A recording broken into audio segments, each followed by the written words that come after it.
Hey guys, it's Sabrina. It's a Sunday, so naturally I'm out working.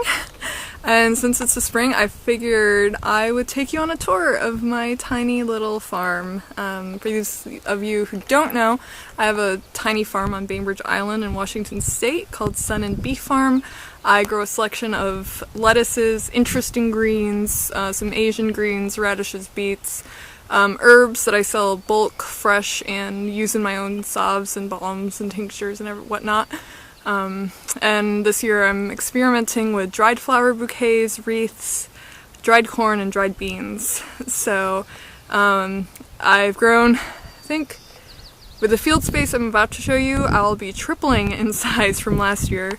So I figured it would be a good time to make a little video in the beginning of the season so that I can look back at the end of the season, see how far I've come, and then in the future just see how my farm keeps changing.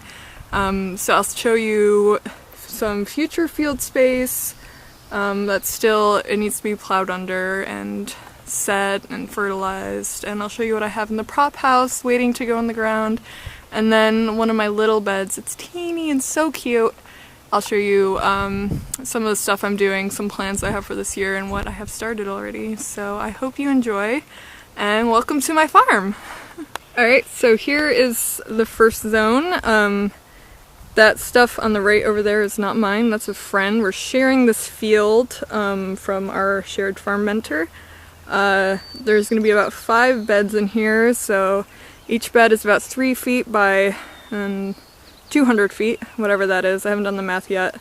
I'll probably add it into this video afterwards, but I'm gonna have 5 beds in there, and yeah, this is where I'm gonna put most of my big stuff, like my big herb planting, lettuce, beets, corn, and beans. But that's about a month from being worked in. You can kind of see over here, started spreading manure.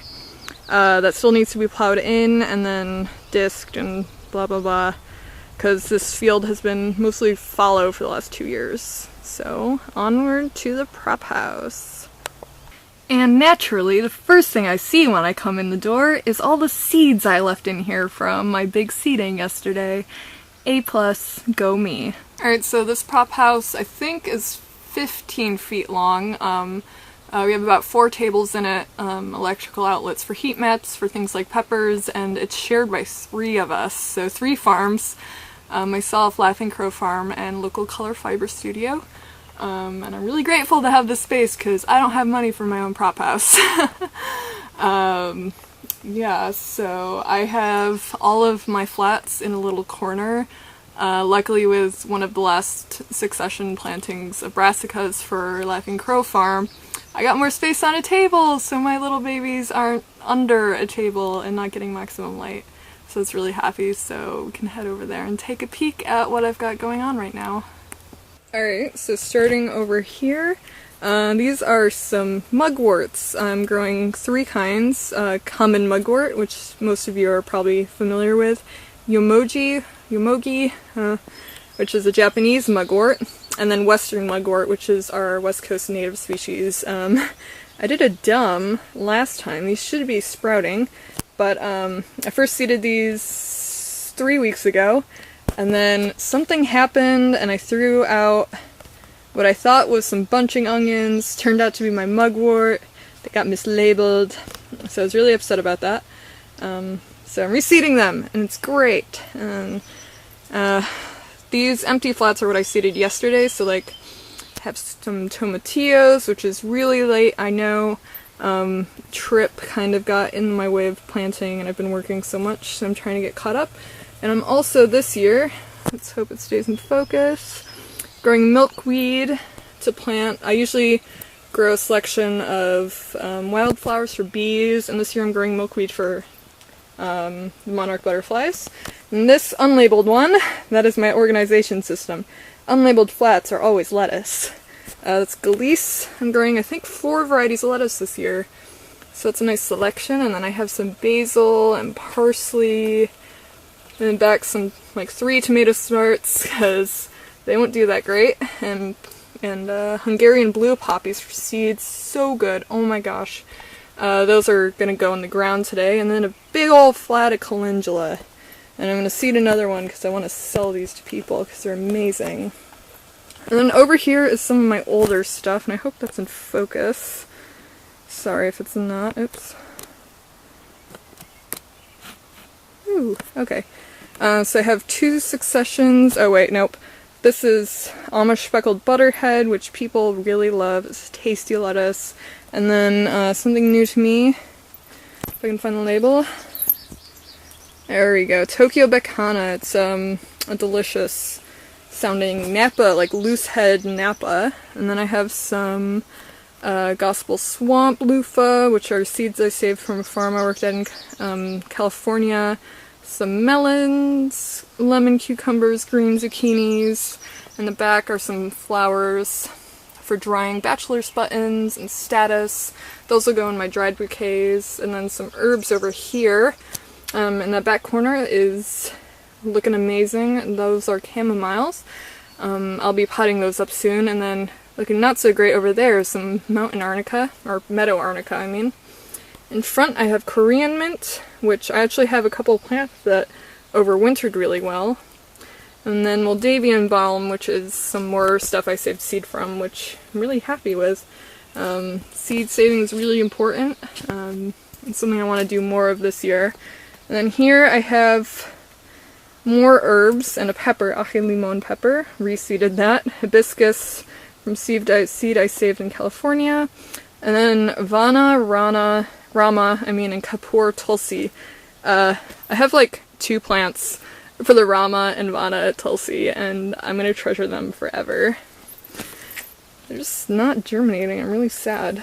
And then back here I have Herba Stella, which is this tasty plantain relative. I had this the first time when I was on Crete, and I was lucky enough to find the seed here. It's so tasty. And then chicory, and that's Castelfranco. It's heirloom, super tasty. And then I have 2 flats of corn I'm germinating. This is Mandan red clay parching multi-use corn. I'm starting it in flats because I have 3 kinds of corn I'm growing this year and I want to save seed. So I'm going to germinate these, and then once they're up I'll seed another flat, and then my last biggest planting will go straight in the field and down there. Oh hey, it's a mousetrap. Just a sec, that's my intern housing. My interns are worms, by the way. Just so no one's confused. Worm house. And I have some sunflowers that are going to go in the field this afternoon, and then these are the rest of my flowers for dried stuff, as well as some wonderfully scented stock, but they're not ready to pot up yet, so I'll probably do that next week. And then, yeah, I think that's everything I have in here. It just looks so lush and green. I have to share this. We have like seeds of peppers, and there's some more onions and plants for the winery. So yeah, onward to my next little field, where hopefully all of my young plants will go in the next few weeks. So yeah, see you there. Alright, hey guys, so it's actually Wednesday now, just between weather and stuff, too many things going on, so I wasn't able to finish filming this video, but here I am now. I've been plowing the last 2 days with the horses behind me. I'll give you a better shot in a minute. So I'm exhausted and actually holding my camera up like a fool because I don't have the right camera for filming. It's actually really sore, so I'm going to keep this short and sweet. After showing you the horses, I'll show you my last little garden bit. I meant to transplant lettuce in there yesterday, but all I got to was the poppies and sunflowers. So yeah, onward.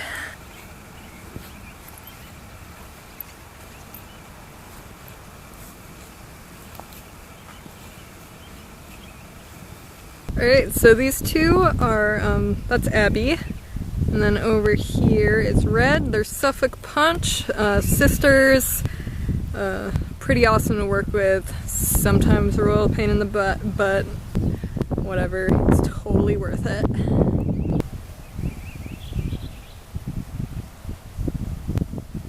And here is my last bed. The space is, I think, like 40 by 10 feet, so it's really tiny, but have lemon balm and further down Korean mint on the left. They both overwintered, and on the right I have Hungarian blue poppies and sunflowers. Haven't decided how I'll sell the sunflowers yet, either as cut heads or like as blooms, or the whole head for like bird feed. And because our other field isn't ready yet, it's less than ideal. There's some kind of weedy radishes. I don't like seeding stuff in here because it was kind of untended when I got it. Well, got it, air quotes. So I like to transplant, which is why I have lettuce down here. I'm so happy it's finally turning green. It's speckled Amish butterhead, super tasty. And they all turned bright red after I transplanted, so I'm happy some of them are turning green again. And that's some seeded dill, and then bajella, which is a really delicious, crunchy, reddish green thing, and I think I have to mow. Forever mowing. And there's a little hops bush. And yeah, looking up from the bottom of the bed, it looks okay. I'm gonna try to rototill over on this side tomorrow, and then just keep transplanting because the other field's not ready. So that has been my farm for spring 2017. Excited to see how it evolves. I guess I'll keep you guys in the loop. Probably will do another video in the height of the season once this plot is filled in, and then maybe again in the fall once stuff starts moving. Saying a lot, I'm sorry. But I'm hoping to move to a different location next year. Sorry with the ums, I'm hating myself right now. I'm hoping to move to a more, not quite permanent spot, but if I could get a lease for 3 to 5 years, I'd be super happy. So this is just kind of beginning, second season, yeah, so hope to see you guys around. Until next time.